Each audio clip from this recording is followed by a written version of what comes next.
স্নেহের 2025 সালের নতুন বছরের সপ্তম শ্রেণীর ছাত্রছাত্রী বন্ধুরা, আশা করি তোমার সবাই ভালো আছো।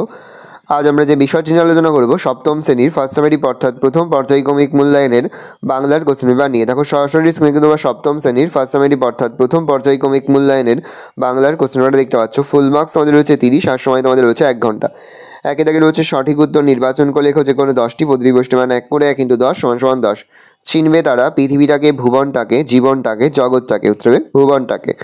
গল্পের তথ্য অনুসারে মৃত্যুঞ্জয় টনিক আবিষ্কার হয়েছিল উত্তর হবে 3439 খ্রিস্টাব্দে। কোকোনাট শব্দের অর্থ হলো লাল পদ্ম, নীল পদ্ম, সাদা পদ্ম, লাল গোলাপ, লাল পদ্ম।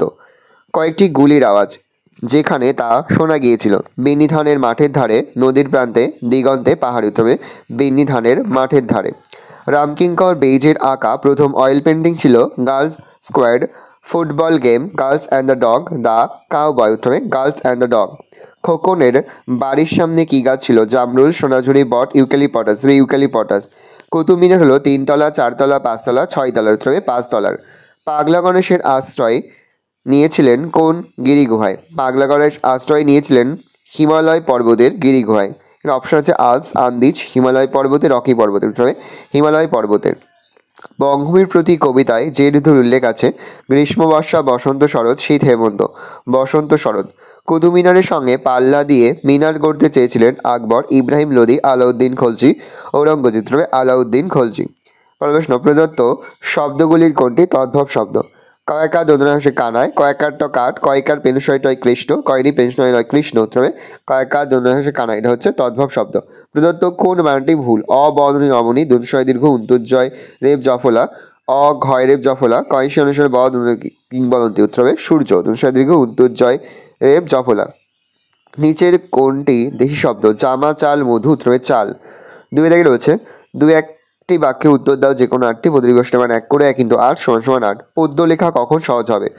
ছন্দে কান না দিলে পদ্য লেখা সহজ হবে না। প্রশ্ন, গণেশ কোথায় কি পড়াতেন? গণেশ কলকাতার সায়েন্স কলেজে মাইক্রো ইলেকট্রনিক্স পড়াতেন। মাতৃভাষা কবিতাটি তর্জমা করেছেন কে? মল্লিকা সেনগুপ্ত। হঠাৎ কয়েকটি গুলির আওয়াজ কোথায়? বিন্নি ধানের মাঠের ধারে হঠাৎ কয়েকটি গুলির আওয়াজ হয়েছিল। গার্লস অ্যান্ড দ্য ডগ কিসের নাম? রামকিঙ্কর বেইজের আঁকা প্রথম তৈলচিত্রের নাম গার্লস অ্যান্ড দ্য ডগ। খোকনের প্রথম সৃষ্টি কী ছিল? খোকনের প্রথম সৃষ্টি ছিল কালো রঙে আঁকা একটি অন্ধকারের ছবি। কোন সম্রাট অশোক স্তম্ভকে দিল্লি নিয়ে এসেছিলেন? সুলতান ফিরোজ তুগলক। ঘড়িয়ালাকে সোনাটিয়া কি খেতে দিয়েছিল? ঘড়িয়ালাকে সোনাটিয়া 1 মুঠো মুড়ি, লজেন্স জুস আর একটা গোলাপি চিনি লাগা বিস্কুট খেতে দিয়েছিল। আম্মা সোনাটিয়াকে কালিয়ার বনে যেতে দিতে চাননি কেন? কালিয়ার বন থেকে কেউ কখনো সম্পূর্ণ সুস্থ অবস্থায় ফিরে আসে না, তাই আম্মা সোনা ও টিয়াকে কালিয়ার বনে যেতে দিতে চাননি। মাকুকে তৈরি করতে ঘড়িওয়ালার কত সময় লেগেছিল? মাকুকে তৈরি করতে ঘড়িওয়ালার 17 বছর লেগেছিল। সোনা টিয়া কেন কালিয়ার বনে গিয়েছিল? সোনা টিয়া দুটো নতুন প্যা পুতুল কেনার জন্য কালিয়ার বনে গিয়েছিল। 3 জায়গায় রয়েছে অতি সংক্ষেপে নিচের প্রশ্নগুলির উত্তর দাও যে কোনো 5টি পদ্ধতি গোষ্ঠী মান 2 করে 2 × 5 = 10। চিনবে তারা ভুবনটাকে। ভুবন বলতে কি বোঝানো হয়েছে? তারা বলতে কাদের কথা বলা হয়েছে? তারা কিভাবে ভুবনটাকে চিনবে? ভুবন বলতে বিশ্ব প্রকৃতি অর্থাৎ মহাবিশ্বকে বোঝানো হয়েছে। তারা বলতে বোঝানো হয়েছে তাদের, যারা কান পেতে ও মন দিয়ে পৃথিবীর সকল ঘটনার মধ্য থেকেই ছন্দ শুনতে পায়। প্যারা চেঞ্জ করলে এই বিশ্ব প্রকৃতি হলো ছন্দময়। প্রকৃতির সব কিছুই চলে ছন্দের মাধ্যমে। পাখির কনকাকুলি, ঝিঝির ডাক, নদীর স্রোত, গাড়ি বা যান জলযানের এগিয়ে চলা সবেতেই বিরাজ করছে ছন্দ। তবে এই ছন্দ ধরতে হবে অর্থাৎ অনুভূতির মাধ্যমে তাকে গ্রহণ করতে হবে। এর জন্য অত্যন্ত প্রয়োজনীয় হলো আত্মোপলব্ধি। এই বোধ না থাকলে প্রকৃতির ছন্দকে মানুষ বুঝতে পারে না। এই ছন্দ অনুভব করার জন্য দরকার মন্দ কথায় কান না দেওয়া আর মনের মাঝে কোনো দ্বন্দ্ব না রাখা। যারা এমন কাজ করতে পারবে তারাই প্রকৃতির ছন্দ অনুভব করতে পারবে। ছন্দকে মনের মধ্যে গ্রহণ করার মাধ্যমে তারা ছন্দের সংকেত বুঝতে পারবে এবং এভাবেই তারা ভুবন বা জগৎটাকে চিনবে। তা বলে হিমালয় যে খুব নির্জন জায়গা তা নয়। হিমালয়ের প্রসঙ্গ এলো কেন? হিমালয় যে নির্জন জায়গা নয় তা কিভাবে প্রমাণিত হয়? 200 বছর বয়সী গণেশ বিজ্ঞানের চরম উৎকর্ষতার যুগে বিজ্ঞানের বাড়াবাড়িকেই সভ্যতার সংকট বলে মনে করেছিলেন। তাই অনেক চেষ্টা করেও তিনি যখন দেখলেন কালের চাকার গতি উল্টো দিকে ঘোরানো যাবে না, তখন তিনি সভ্য সমাজ থেকে দূরে থাকার জন্য হিমালয়ের এক গিরিগুহায় আশ্রয় নেয়। তাই গল্পে হিমালয়ের প্রসঙ্গ এসেছে। অত দৃষ্টিতে হিমালয়কে খুব নির্জন হবে দূরদর্শী বুড়িজার নির্জন জায়গা বলে মনে হলেও গণেশ জানেন তা সহজ সত্য নয়, কেননা তখন এভারেস্টের চূড়া চেয়েছে সেখানে হয়েছে অবজারভেটরি, রূপকুণ্ডে বায়োকেমিস্ট্রি ল্যাবরেটরি তৈরি হয়েছে। নামকরা অনেক নির্জন জায়গায় এখন মানুষের চলাচলে নির্জনতা হারিয়েছে। K2, কাঞ্চনজঙ্ঘা, যমুনেত্রী, গঙ্গোত্রী, মানস সরোবর সব জায়গাতেই কোনো না কোনো গবেষণার প্রতিষ্ঠা হয়েছে। সমুদ্রতলেও চলছে নানা পরীক্ষা নিরীক্ষা। তাই পরীক্ষা বোঝা যায় ভূপৃষ্ঠের ভূগর্ভে অন্তঃক্ষীরে কোথাও নিবিড় নির্জনতা নেই। বঙ্গভূমির প্রতি কবিতায় কবির প্রথম প্রার্থনা কী ছিল? প্রবাসে থাকাকালীন কবি এক মুহূর্তের জন্য তার অতি প্রিয় বঙ্গভূমিকে ভুলতে পারেননি। তাই বঙ্গভূমির প্রতি তার প্রথম প্রার্থনা ছিল মা যেন দাস অর্থাৎ কবিকে মনে রাখেন। এই প্রার্থনাকেই তিনি মিনতি বলেছেন। আমি প্রথম শুরু করি। কে কী শুরু করেন, কিভাবে শুরু করেন? প্রখ্যাত চিত্রকর ও ভাস্কর রামকিঙ্কর বেইজ শান্তিনিকেতনের শিক্ষণ নৃত্যে প্রথম অয়েল পেন্টিং বা তেল রঙে কাজ করা শুরু করেন।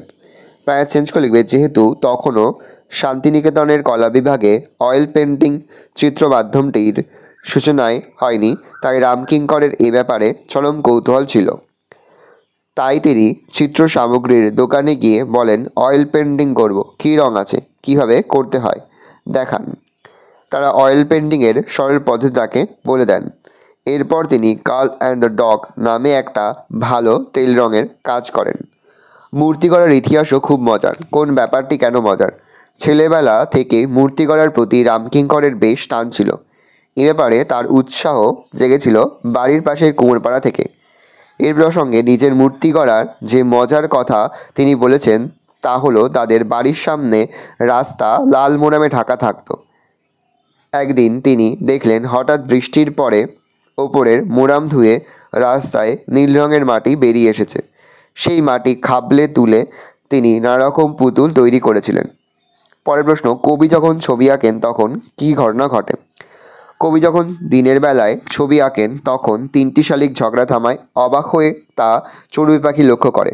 মাছরাঙা মৎস্য শিকার ভুলে তার আঁকায় নীল রং ধার দিতে সাহায্য করতে চায়। প্রজাপতিরা ছবিতে তাদের রেখে ছবি রঙিন করে তোলার অনুরোধ জানায়। এক ইঁদুর গর্ত থেকে বেরিয়ে চোখ পিটপিট করে সব কিছুর উপর দৃষ্টি রাখে, আর রং তুলিরা আনন্দ সহকারে তাদের কাজে মেতে ওঠে। এগুলো সব নকল করা ছবি। কে কাকে কথা বলেছেন? নকল করা ছবি বলতে তিনি কি বুঝিয়েছেন? বনফুলে লেখা খোকনের প্রথম ছবি পাঠ্যাংশের অন্তর্গত উদ্ধৃতাংশটি খোকনের বাবা একজন বিখ্যাত চিত্রকর বন্ধু খোকনকে বলেছে।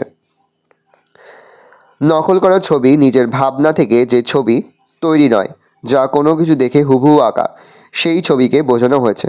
স্কুল জীবন থেকে টুল, টেবিল, চেয়ার, কলসি, কাপ, গরু খোকন এঁকেছে তা সবই দেখে আঁকা। সেখানে নিজস্বতার অভাব লক্ষ্য করে লখনৌর বিখ্যাত চিত্রকর খোকনের আঁকা ছবিগুলিকে নকল করা ছবি বলেছেন। একমাত্র তিনিই চেয়েছিলেন কুতুবের সঙ্গে পাল্লা দিতে। তিনি কে? কুতুবুদ্দিনের সঙ্গে পাল্লা দেওয়া তার সম্ভব হয়নি কেন? তিনি হলেন সুলতানি যুগের খলজি বংশের অন্যতম সম্রাট আলাউদ্দিন খলজি। আলাউদ্দিন চেয়েছিলেন কুতুব মিনারের চেয়ে উচ্চতম মিনার বানাতে, তাই তিনি কুতুবের চেয়ে দ্বিগুণ ঘের দিয়ে একটা মিনার বানাতে শুরু করেন। ইতিমধ্যে আলাউদ্দিনের মৃত্যুর ফলে মিনারের কাজ বন্ধ হয়ে যায়, কিন্তু যদি না কাজ বন্ধ না হতো তবে তার এই স্বপ্ন সফল হতো কি না তা বলা মুশকিল, কারণ কোনো স্থাপত্য শিল্পের মূল সূত্র অপটিমাম সাইজটি এক্ষেত্রে মানা হয়নি।